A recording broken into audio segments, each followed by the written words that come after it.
Thanks for staying tuned to Trigger Time TV. I'm your host, Mike Lamb. In this next segment, Destin Mounts and Greg Lappin from VATA Group are going to talk to us about engagement sequences. And I'm not talking about the ring for your girlfriend or wife. Hey guys, Greg and Destin here with VATA Group. We're going to go ahead and talk about engagement sequences. Everybody out there's probably heard of controlled pair or the double tap or hammer pair, hammer tap, whatever you guys want to call it. A lot of times in the real world of shooting people, 2 rounds isn't enough, especially when we're talking about pistol ammunition. Even rifle ammunition, some of the higher velocity penetrator ammo tends to zip right through people and we don't stop them right away. They may expire eventually, but we need to stop their aggressive actions now. So we go ahead and talk about engagement sequences. Basically the adage is, and this is all you need to remember, shoot your adversary as many times as it takes to stop their aggressive action as fast as you can accurately engage them given your skill level and your distance and environment. One of the things that we teach at our school is what we call the kill corridor. The kill corridor is essentially an area about as wide as the head and neck that runs all the way down their torso, through the upper thoracic cavity into the pelvic girdle. When you're at the range shooting with your buddies, everybody wants to shoot those nice little tight groups, keyhole everything, see who's got the tightest group. That's all well and good, but not very realistic and not as even effective to stop your threat. When we shoot someone, when we hit flesh, we create 2 wound cavities, a temporary and a permanent wound cavity. We want to space that trauma out throughout the body to shut their central nervous system down, to stop them from continuing their aggressive action against us. There have been several occasions where Destin and I have had to engage someone, and that first and second round didn't work, and we actually had to work our way up to more vital areas.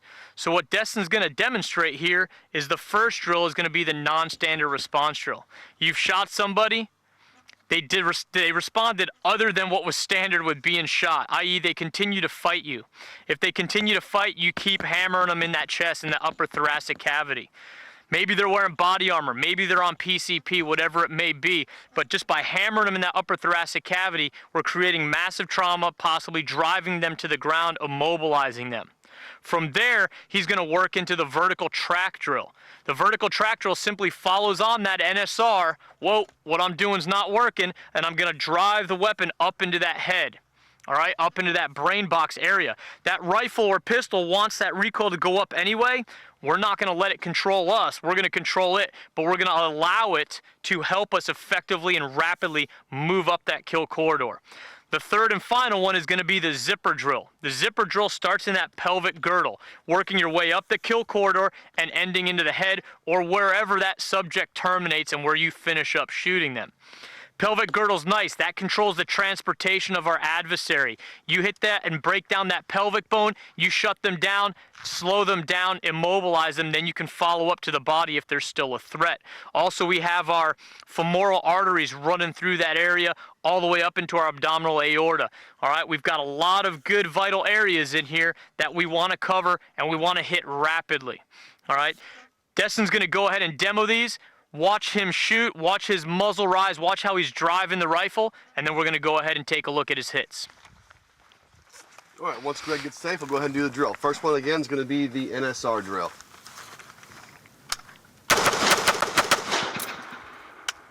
All right, next we're going to talk about that vertical track drill. Again, back in my military days, we talked about the failure drill, 2 to the chest, 1 to the head. Why take that time, that pause, to pass up that throat area? We got spinal cord, airway, blood, all that good stuff in that throat. Might as well put a round or 2 through that as I transition up into the head. So this one's going to be the vertical track drill.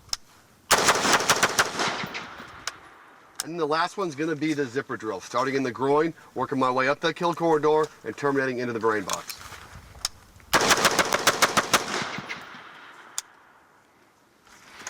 All right, if you guys take a look, Destin's got a nice tight group, center mass of his target.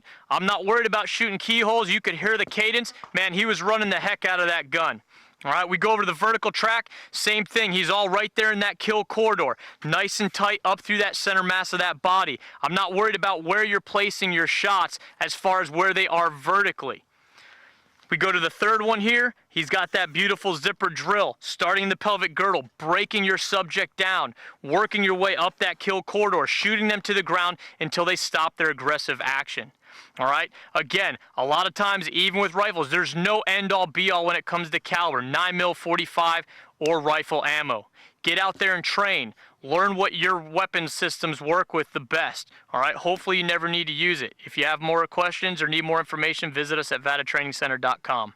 Trigger Time TV is brought to you by Raven Concealment System, Troy Industries, Troy Defense, Sequences Precision, Aries Gear, Dark Angel, MGM Taxi, Keltec, R-Bros, Pro Ears, Yeti, Midland, Wiley X, EOTech, Black Hill, Bushnell, Trigicon, Dawson Precision, WW Guns, and Up Armored Knives.